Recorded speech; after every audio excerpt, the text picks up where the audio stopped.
સમયની સાથે સાથે પરિવર્તન આવશ્યક છે અને કૃષિ ક્ષેત્રે પણ તેનો અપવાદ નથી.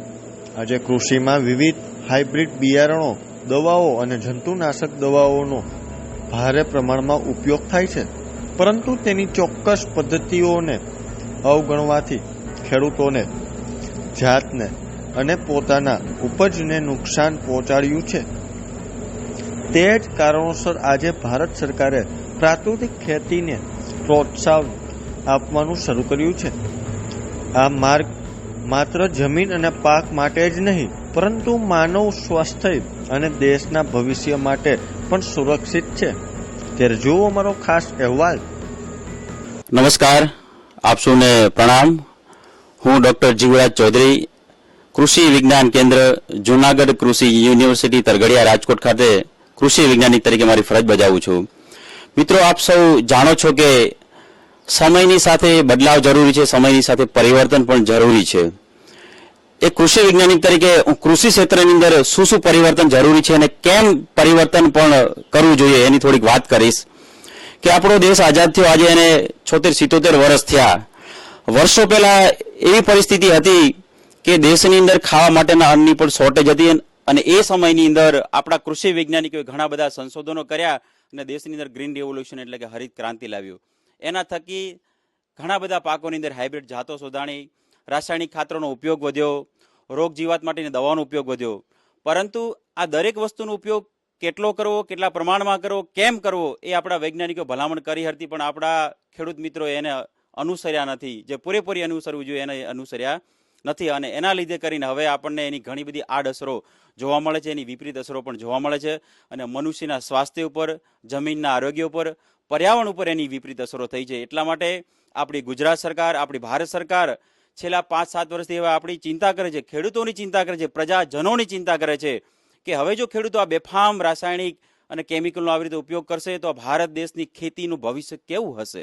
એટલે વર્ષો પહેલા વર્ષ 2015ની અંદર એક સેન્દ્રિય ખેતી નીતિ આવ્યું, પણ એના પછી હવે છેલ્લા 5-7 વર્ષથી આપણે બધાએ સાંભળતા હોઈએ ટીવીમાં, સમાચાર પત્રોમાં, ન્યૂઝમાં, સોશિયલ મીડિયામાં કે પ્રાકૃતિક ખેતી એટલે કે નેચરલ ફાર્મિંગ. હું આપને સૌને કહું કે આજના સમયની તાતી જરૂરિયાત પ્રાકૃતિક ખેતી છે. ભારત દેશનું ભવિષ્ય સુરક્ષિત કરવું હશે તો પ્રાકૃતિક કૃષિની ખૂબ જરૂરિયાત છે. હું ખેડૂતોને પણ વિનંતી કરું કે આપ સૌ બીજા કોઈના માટે નહીં પણ આપણા પોતાના માટે, આપણા પરિવાર માટે નાના પાયે 1/2 વીઘો, 1 વીઘો કે 2 વીઘામાં આ પ્રાકૃતિક ખેતીની શરૂઆત કરીએ અને જે પણ ઉત્પાદન થાય એ ઝેર મુક્ત હશે, વિષ મુક્ત હશે. એ આપણે ખાશું તો આપણા આરોગ્યને એનાથી કોઈ સાઈડ ઇફેક્ટ, કોઈ વિપરીત અસર થશે નહીં.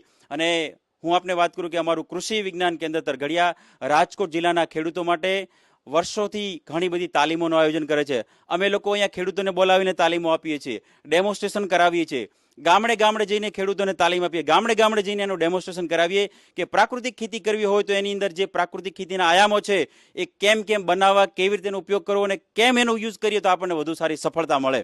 એના જે 5 આયામો છે, બીજામૃત છે, જીવામૃત છે, વાપસા કન્ડિશન છે, આચ્છાદન છે અને મિશ્ર પાક પદ્ધતિ, આ પૂરેપૂરા 5 આયામો થકી આપણા ખેડૂતો ખૂબ સારી પ્રાકૃતિક ખેતી કેવી રીતે અપનાવે એના માટે અમે અને મારી એક ટીમ સતત પ્રયત્નશીલ છે, મહેનતશીલ છે અને એના માટે અથાગ પ્રયત્નો કરીએ છીએ. અમારી જૂનાગઢ કૃષિ યુનિવર્સિટી પણ વિદ્યાર્થીઓને શિક્ષણની અંદર પણ પ્રાકૃતિક કૃષિનું જ્ઞાન આપે છે. સંશોધનની અંદર પણ પ્રાકૃતિક ખેતીના સંશોધનના અખતરાઓ છેલ્લા 5 વર્ષથી જૂનાગઢ કૃષિ યુનિવર્સિટીના અલગ અલગ સંશોધન કેન્દ્રો અને અલગ અલગ કેન્દ્રો પર લેવાઈ રહ્યા છે અને અમારા કૃષિ વિજ્ઞાન કેન્દ્રો જે પણ નવા ટ્રાયલ લઈને એનું જે પરિણામ મળે છે એ ખેડૂત સુધી પહોંચાડવા માટે સતત પ્રયત્નો કરી રહ્યા છે.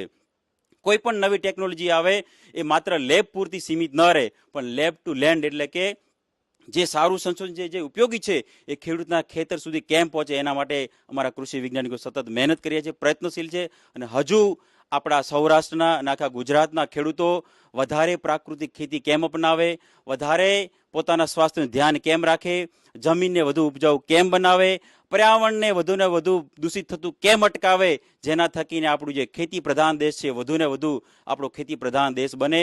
ભારત દેશના વિકાસની અંદર આપણો એગ્રીકલ્ચરનું જે જીડીપી છે એની અંદર આપણા ખેડૂતોનો ખૂબ અગત્યનો રોલ રહેલો છે. તો હું મારા ખેડૂત મિત્રોને પણ વિનંતી કરું કે આપણે જે પણ ખેતી કરીએ એની અંદર આ પ્રાકૃતિક ખેતી કરતા હશો, પણ ન કરતા હો તો આ ખેતીની શરૂઆત કરો.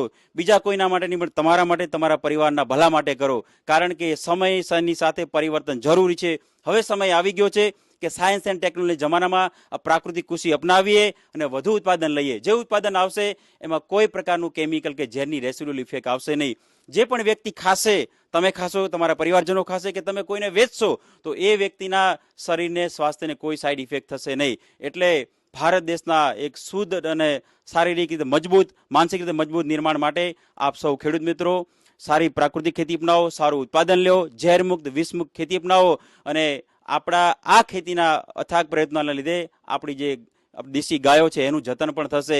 માત્ર ને માત્ર એના ગોબર અને ગૌમૂત્રના ઉપયોગથી આપણે અલગ અલગ વસ્તુ બનાવવાની છે, અલગ અલગ આયામો અપનાવવાના છે અને વધુ ને વધુ પ્રાકૃતિક ખેતી કરી આપણા ભારત દેશને વધુ ભવિષ્ય ઉજ્જવળ બનાવીએ એવી આપ સૌને મારી નમ્ર વિનંતી. ધન્યવાદ, આભાર.